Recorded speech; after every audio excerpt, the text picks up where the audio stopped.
पिछला 2 साल मेरे लिए कोई आसान साल नहीं थे।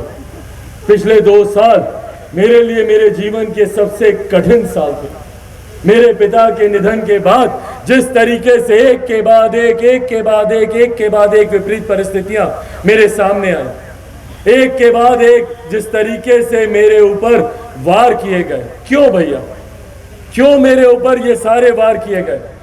मुझे मेरे घर परिवार से अलग करना, पार्टी को तोड़ना, क्यों? क्या कसूर क्या था चिराग पासवान का कि मेरे पिता के निधन के बाद तुरंत मुख्यमंत्री नीतीश कुमार जी के द्वारा तमाम तरीके के षड्यंत्र रचे गए चिराग पासवान को समाप्त करने के लिए? कसूर क्या है चिराग पासवान का? कसूर चिराग पासवान का सिर्फ इतना है ना कि चिराग पासवान बिहार में विकास की बात करता है। ना झुकूंगा और डरता तो भैया मैं किसी से नहीं हूं। जितनी ताकत आजमानी है मुख्यमंत्री नीतीश कुमार जी को, आजमा लीजिए मुख्यमंत्री जी। चिराग पासवान सीना तान के आपके सामने खड़ा है।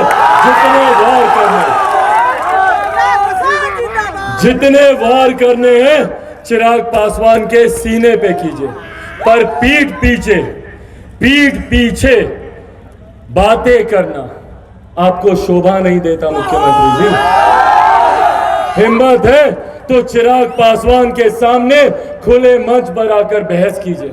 चिराग पासवान आपकी नीतियों का विरोध करता है। मैंने कभी मुख्यमंत्री जी पर कभी कोई व्यक्तिगत टिप्पणी नहीं की, मेरे संस्कारों में ही नहीं है। मुझे सिखाया गया है कि अपने से बड़ों का, अपने से बुजुर्गों का हमेशा सम्मान करना। आज भी मुख्यमंत्री मिलते हैं तो मैं उनका पांव छूता हूं, पर वहीं पर मुख्यमंत्री किस तरीके की ओछी टिप्पणियां करते हैं मेरे बारे में, मेरे परिवार के बारे में, और उसके बाद वो बोलते हैं कि उन्होंने मेरे पिता को सम्मान देने का काम किया। कल जिस तरीके से, जिस अभद्र भाषा का इस्तेमाल मुख्यमंत्री नीतीश कुमार जी ने मेरे पिता के बारे में किया, जो आज इस दुनिया में नहीं है, जो आज जीवित नहीं है, और उनके बारे में मुख्यमंत्री जी ऐसी बातें करते हैं, व्यक्तिगत बातें करते हैं उनके बारे में। आज तक मैंने, मेरे परिवार ने, मेरे नेता, मेरे पिता ने कभी भी मुख्यमंत्री जी के व्यक्तिगत जीवन के बारे में कभी कोई टिप्पणी नहीं की। चिराग पासवान ने कभी उनके बारे में कोई व्यक्तिगत बात नहीं की। हाँ, उनकी नीतियों का मैं विरोध करता हूं। मैं मानता हूं कि 7 निश्चय से कभी बिहार का विकास नहीं हो सकता। नली गली बनाना, हर घर में नल का जल पहुंचाना, ये विकास के मापदंड नहीं होते।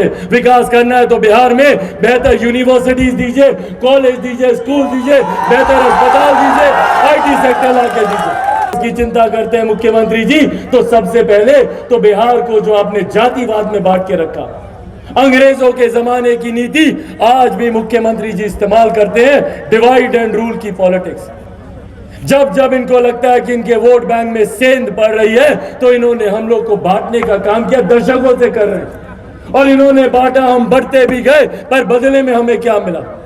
कभी दलित को महादलित किया, कभी पिछड़ा को अति पिछड़ा किया, कभी अगड़ा, कभी पिछड़ा, कभी हिंदू, कभी मुस्लिम, कभी महिला, कभी पुरुष, कभी लव, कभी कुश, कभी कोरी, कभी कुर्मी, सिर्फ जातियों में बांटने का काम किया।